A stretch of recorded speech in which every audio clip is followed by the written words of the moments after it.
ఇక్కడ ఉన్నాయి ముందు ప్రజలకు చెప్పు. 14, 19 మధ్య నేను ఇవి చేశాను, ఇవి జగన్మోహన్ రెడ్డి గారు తీసేశాడు, లేదా ఈయన చేసినవి ఇది బాగాలేదు, నేను వీటిని తీసేసి ఇది పెడతాను, లేకపోతే వీటికంటే మెరుగ్గా పెడతాను చెప్పు. అట్లా వదిలేసి రోజుకు 4 బ్యానర్ హెడ్డింగ్లు రాసుకొని నీ అంతటి నువ్వు అరాచక పాలనని ఐసోలేటెడ్ ఎక్కడో ఇన్సిడెంట్ సొసైటీలో జరిగే వాటి అన్నిటికీ రాజకీయ రంగం మొత్తం సిస్టంలో వ్యవస్థీకృతమైనట్టు రాసుకుంటూ వచ్చి టాప్ మోర్ యూఎస్ బేస్డ్ ఈ లెర్నింగ్ ప్లాట్ఫామ్. మీరు కూడా స్లాట్ బుక్ చేసుకోవాలంటే ఈ నెంబర్ కి కాల్ చేయండి. నీకు నువ్వే తుమ్మి నీకు నువ్వే శ్రీరామ రక్ష అనుకొని నీకు నువ్వే 4 రోజులు అయిన తర్వాత అదే గోబల్స్ ప్రచారంలాగా చేసి ఇవన్నీ నిజాలు కాబట్టి వీటి మీద చర్చకు రా అంటే నువ్వు పగటి కళలు కానీ నువ్వు అధికారంలోకి వస్తున్నావు అనుకో, నువ్వు రాత్రిపూట కళలు కానీ అవన్నీ కూడా నిజం అనుకోని వాటి మీద చర్చకు రమ్మంటే ఎందుకు రావాలి, ఎందుకు వస్తావు, ఏం మాట్లాడతావు?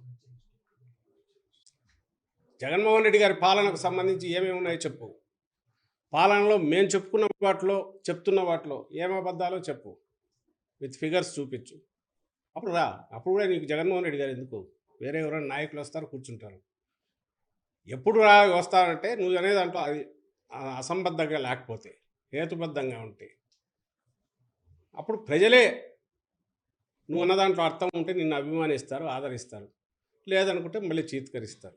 అంతిమంగా నిర్ణయించే ప్రజలు. అది కూడా దగ్గరలోనే ఉంది, 50 రోజులు, ఇదేం పెద్ద 2 ఏళ్ళు 3 ఏళ్ళు లేదు.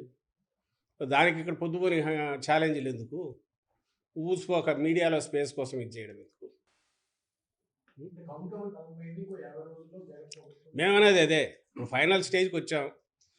మేమేమేం చేసామో ఎప్పటికప్పుడు ప్రజలకు చెప్తున్నాం. మేము ఎట్లట్లా ఎన్నికలకు సిద్ధంగా కావాలో మేము అవుతున్నాం. నువ్వు ఒక్కటంటే ఒక్కటే చేస్తున్నావు. అది అసలు ఎక్కడ మొదలు పెడుతున్నావో తెలియదు, ఎక్కడికి వెళ్తున్నావో తెలియదు. నీ అమరావతి రాజధాని ఎట్లయితే రోడ్లు ఒక దగ్గర మొదలైంది ఒక దగ్గర అయిపోతావు, నువ్వు అంతే. ఓ రోజు ఇప్పటికి 20-30 పేర్లు పెట్టుకొని బయలుదేరినట్టున్నాడు. శంకారావాలు, కథలరాలు, అంతకుముందు ఇంకా ఏంటేంటో. 4 రోజులు కొడుకు తిరుగుతాడు, 4 రోజులు ఈయన తిరుగుతాడు, ఇంకో 2 రోజులు ఆయన దత్తపుత్రుడు పోయి ఆయన మానేస్తాడు. ఏ సభలో ఎందుకో తెలియదు. అందులో ఎక్కడెక్కడ పట్టుకొచ్చి 2-3 వేలకు నిలిచి ఉండట్లే. అక్కడ పోయే ఛాలెంజ్లు విసిరేది, మీకు మీరు పగటికెళ్ళాలి అనేది, మీ వీపులు మీరు చర్చుకుని మాట్లాడడం కౌంట్ డౌన్ అని. ఇంత ఎందుకు?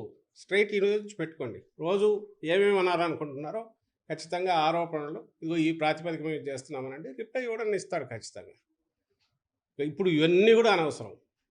నిజంగానే కౌంట్ డౌన్ మొదలైంది, 50 రోజులు. మేము అదే అనేది ప్రజలు నిర్ణయిస్తారుగా. ఈ రోజుకు మేము ఏమేం చేసామో ఇవి చేసామని సగర్వంగా చెప్పుకోగలుగుతున్నాం. మా నాయకుడుగా అంత ధీమాతోనే మేము మంచి చేసామనుకుంటేనే మీరు ఓటు వేయండి, ఆశీస్సులు ఇవ్వండి అని ధీమాతో నిబ్బరంగా జనాన్ని అడగగలుగుతున్నారు. నువ్వు అలా అడగగలుగుతున్నావా? మేము పెట్టిన వాలంటీర్ల వ్యవస్థ ఓ బ్రహ్మాండమైన డెలివరీ సిస్టమ్ అని మేము చెప్పగలుగుతున్నాం. నీకు నిజంగా నీవు పెట్టిన దాని మీద నమ్మకం ఉంటే చంద్రబాబు నాయుడు తాను పెట్టిన అదేది జన్మభూమి కమిటీలు అత్యుత్తమమైనవి, మేము వస్తే అవే తీసుకొస్తాం, వాటితోనే మేము పని చేయిస్తామని ఒక మాట అనుకోమను. ఎందుకు ధైర్యం చాలట్లా? ఆ మాట ఎందుకు అనట్లా? అలాగే చంద్రన్న కానుకనే నేను ఇస్తాను అని ఎందుకనట్లా? ఇంకొకటేదో ఆ పేర్లు ఎందుకనట్లా? అవే బ్రహ్మాండమైనవి అని ఎందుకు చెప్పలేకపోతున్నాడు? నా ఆదరణ కింద కత్తెరలే ముఖ్యం, అవే బ్రహ్మాండమైనవి, అవే ఇస్తాను నేను ఎందుకని లేకపోతున్నాడు? మేము అనగలుగుతున్నాం, ఇగో ఇవన్నీ చేసాము, వీటి కంటిన్యూయేషన్ కావాలి, వీటి కంటిన్యూయేషన్ కావాలంటే మళ్ళీ మా పార్టీని ఎన్నుకొని మేము అనగలుగుతున్నాం. నువ్వు ఏమి చూసి నీకు ఓటేయాలనో ఒక్కసారి చెప్తే జనానికి కన్ఫ్యూజన్ పోతుంది. నచ్చితే నిన్ను ఆదరిస్తే నిజంగా ప్రజాస్వామ్యంలో అది కరెక్ట్ కూడా అవుతుంది. ఇట్లా ఊరికి పొద్దుపోని ఊపిసిపోక మాటలు, పొద్దుపోని సవాళ్ళు, తాటాకు చప్పుళ్ళు, వీటి వల్ల ఏం ఉపయోగం ఉంటుంది? నేను చేసిన